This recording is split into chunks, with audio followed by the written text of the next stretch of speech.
महाराष्ट्र लोकांचे मत, लोकांचा विश्वास, आमची बातमी. आपलं जे डिपेक्स 2026 35वा डिपेक्स या शहरामध्ये संपन्न होत आहे, त्याची जी स्वागत समिती आहे त्या स्वागत समितीचे सचिव डॉक्टर आनंद पन्नारे सर आहेत, तर एम्स नागपूरचे डायरेक्टर आहेत. तसेच या ठिकाणी या डिपेक्सची जी स्वागत समिती आहे त्याचे कार्याध्यक्ष मुनीजी शर्मा पण या ठिकाणी उपस्थित आहेत. त्यानंतर आपल्या अखिल भारतीय विद्यार्थी परिषदेचे देवगिरी प्रांताचे प्रदेश मंत्री वरुणजी डॉक्टर ननावरे या ठिकाणी उपस्थित आहेत. त्यानंतर उमेश नासनाजी सर प्रसिद्ध उद्योजक आहेत आणि आपल्या या स्वागत समितीमध्ये जे आहेत त्यांचे मी या ठिकाणी स्वागत करतो. स्वागत करतो या पत्रकार परिषदेसाठी. अखिल भारतीय विद्यार्थी परिषदेचा एक अतिशय स्तुत्य आणि महत्त्वाचा प्रकल्प म्हणजे डिपेक्सला सुरू होऊन आता 35 वर्ष झालेली आहेत. तशी 40 वर्ष झाली, मध्ये 1-2 डिपेक्स होऊ शकले नाहीत कोविड आणि या काळातले. तसं 35वा डिपेक्स आता संभाजीनगर शहरामध्ये आयोजित केला गेला आहे. डिपेक्सचा अर्थ आहे की 11वी 12वी ITI आणि इंजिनिअरिंग अशा विविध शिक्षणात असणाऱ्या विद्यार्थ्यांनी त्यांचे प्रोजेक्टचं इथे येऊन प्रदर्शन करावं, त्यावरची माहिती सांगावी. यासाठी आत्तापर्यंत आपलं जे 2026चं डिपेक्स इथे होतं आहे MITमध्ये, या डिपेक्ससाठी जवळपास 6000 विद्यार्थ्यांनी त्यांच्या मनातल्या कल्पना ह्या प्रेझेंट केल्या. त्यातल्या जवळपास 2-2.5 हजार विद्यार्थ्यांनी त्या संकल्पना रजिस्ट्रेशन फीस देऊन रजिस्टर केल्या. त्यानंतर 11-12 ठिकाणी रिजनल राऊंड झाले, स्क्रुटिनी झाली वेगवेगळ्या शहरांमध्ये, कोल्हापूर, पुणे, मुंबई, संभाजीनगर, नांदेड अशा ठिकाणी, नागपूर. आणि त्या स्क्रुटिनीतून 450 प्रोजेक्ट्स निवडले गेले, ज्याचं प्रदर्शन येत्या 5, 6, 7 आणि 8 मार्च रोजी या ठिकाणी या कॅम्पसमध्ये होणार आहे. या विद्यार्थ्यांना जे मनामध्ये शिक्षण करत असताना जे वेगवेगळे प्रोजेक्ट येतात त्याचं एक वर्किंग मॉडेल ते करतात आणि ते इथे येऊन प्रदर्शित केलं जातं. डिपेक्स आयोजनामागचा हेतू असा आहे की या विद्यार्थ्यांना उद्योजकता या विषयाशी संबंध येत नाही किंवा प्रेरणा मिळत नाही, अशी व्यवस्था नाही, अशा ग्रामीण भागातले विद्यार्थी, छोट्या मोठ्या कॉलेजमधले विद्यार्थी यांनी डिपेक्समध्ये सहभागी व्हावं आणि त्यांना एक प्लॅटफॉर्म उपलब्ध करून दिला जावा, ज्यामध्ये 50-60 हजार माणसं इथे येऊन ते प्रदर्शन पाहतील, त्यांच्या वर्किंग मॉडेल्सचा अभ्यास करतील. काही उद्योजक येतील, ते वर्किंग मॉडेल्स आणि त्यांचे प्रोजेक्ट्स पाहतील. जवळपास 50 इन्क्युबेशन सेंटर्स हे 4ही दिवस इथे ठाण मांडून बसलेले असतील. प्रत्येक इन्क्युबेशन सेंटर अगदी सुरतपासून महाराष्ट्रातले सगळे हे या प्रोजेक्ट्सना व्हिजिट करून कोणते प्रोजेक्ट चांगले त्यांना पुढे नेता येईल, उद्योगामध्ये रूपांतर करता येईल याचा अभ्यास करतील. पुढची 1-2 वर्ष त्या विद्यार्थ्यांना सहकार्य करतील, त्यांना प्रोत्साहित करतील. त्याचप्रमाणे शहरातले अनेक उद्योजक या सगळ्यामध्ये सहभागी आहेत. अशा सगळ्या उद्योजकांच्या सहभागी होण्यामुळे एक चांगली मजबूत अशी स्वागत समिती तयार झाली आहे, ज्याचे कार्याध्यक्ष श्री मुनीश शर्मा इथे बसलेले आहेत, ज्यांनी हा सगळा कॅम्पस डिपेक्ससाठी उपलब्ध करून दिला. अशा उद्योजकांनी वेगवेगळ्या आपापल्या इंडस्ट्रीकडून आणि व्यक्तिगत रूपाने या डिपेक्सला आर्थिक सहाय्य केलं.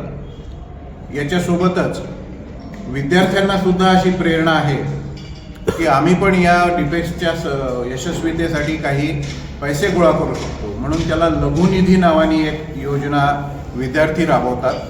450-500 विद्यार्थी आपल्या शहरातल्या वेगवेगळ्या वस्त्यांमध्ये, इंडस्ट्रीजमध्ये फिरून प्रत्येक कोणाकडून 5,000, 2,000, 1,000, 100 असे निधी गोळा करत आहेत. जवळपास 1.5 लाखाचा निधी जमा झाला. 9,000च्या वर गृहभेटी झालेल्या आहेत. असं हे सगळ्यांच्या सहभागातून विद्यार्थ्यांसाठीचं एक टेक्नॉलॉजी रिलेटेड व्यासपीठ उभं राहते. हा विचार 35 वर्षापूर्वी विद्यार्थी परिषदेने केला की स्वतःच्या शिक्षण घेत असताना प्रयोगातून आणि अनुभवातून शिक्षण जास्त यशस्वी असतं. आता नवीन आलेली जी शिक्षण पद्धती आहे नवीन पॉलिसी आहे, त्या पॉलिसीमध्ये या सगळ्या विषयांचा अंतर्भाव मोठ्या प्रमाणात करण्यात आलेला आहे. परिषदेने हा विचार फार पूर्वी केला. असं हे डीपेक्स यशस्वी करण्यासाठी सगळी शहराची मंडळी यात कार्यरत आहेत.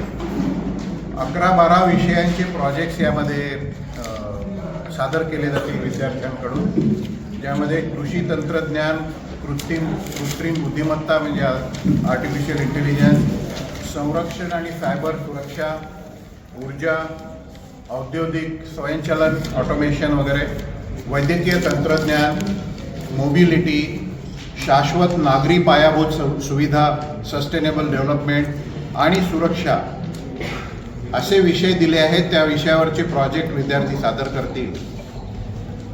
इलेक्ट्रॉनिक मीडिया आणि प्रिंट मीडिया यांच्यासाठी एक आणखी चांगली गोष्ट म्हणजे हे 4ही दिवस सतत सकारात्मक बातम्यांचं हे आगार असणार आहे, हे ठिकाण असणार आहे. आपण येऊन पाहाल आणि कोणाला न सांगता जर आपण आलात आणि कुठल्याही स्टॉलवर गेलात तर तुमच्या लक्षात येईल की भूम, परांडा, कन्नड, सिल्लोडकरचा विद्यार्थी एक छोटंसं प्रोजेक्ट घेऊन येतो आणि त्याला बनायचं असतं मोठा उद्योजक. तर ही जी आकांक्षा, ही जी ॲम्बिशन आहे ती इथे पाहायला मिळेल. त्याच्यासाठी विद्यार्थी परिषदेने उभं केलेलं व्यासपीठ आहे आणि इथे बसलेली सगळी मंडळी त्याच्यासाठी आर्थिक मदत आणि सर्वतोपरी मदत करत आहे. मागे आशिष गर्दे बसलेले आहेत जे मॅजिकचे प्रमुख आहेत, ते त्यांचं अपत्य आहे, तेही याच्यामध्ये सहभागी आहेत. अशा प्रकारचं एक आगळं वेगळं व्यासपीठ. आणखी सांगण्यासारखी गोष्ट म्हणजे की आत्ताच कोणीतरी म्हणत होतं की महाराष्ट्र वगळता असा प्रयोग कुठे होत नाही आणि सतत 35 वर्ष महाराष्ट्रात हा प्रयोग चालू आहे. आज आत्ता आपल्यामध्ये उपस्थित नाही आहेत, आत्ताच गेले श्री राम भोगले यांनी त्या 35 पैकी जवळपास 30 डिपेक्समध्ये सहभाग घेतला आहे आणि त्याला आर्थिक सहाय्य केलं आहे, त्याची लिडरशिप केलेली आहे. आत्तासुद्धा राम भोगले यांच्या मार्गदर्शनाखाली, मुनीश शर्मा यांच्या लिडरशिपखाली हे सगळं डिपेक्स कार्यरत होतं आहे. आपण सर्वांनी याला योग्य प्रसिद्धी द्यावी. ते 4 दिवस दररोज इथे व्हिजिट करावी, त्याचं पब्लिसिटी द्यावी आणि अनेकांपर्यंत हा विषय पोचवावा. आमची संकल्पना आहे की वेगवेगळ्या संस्था, टेक्नॉलॉजी इन्स्टिट्यूशन्स, विद्यार्थी, शाळेतले विद्यार्थी या सर्वांनी इथे व्हिजिट करावी आणि त्यातून काही बोध घ्यावा, प्रोत्साहन द्यावं, अशा प्रकारचा हा प्रकल्प आहे.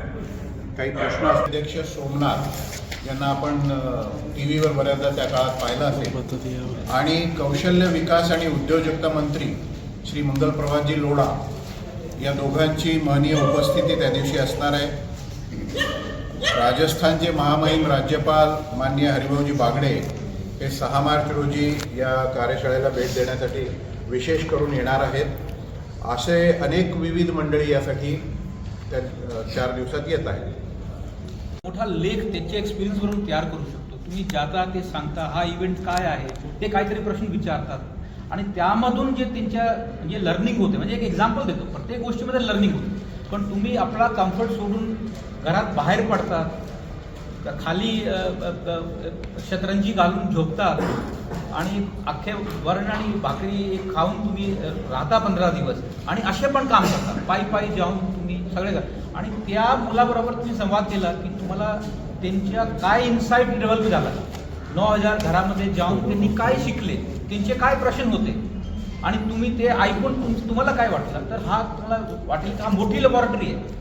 प्रत्येक जागी काही ना काही शिकायला स्टुडंटला मिळतोय आणि त्यामुळे आपण सपोर्ट करतो की स्टुडंटला त्याच्यापेक्षा चांगली संधी लर्निंगची कुठे भेटू शकत.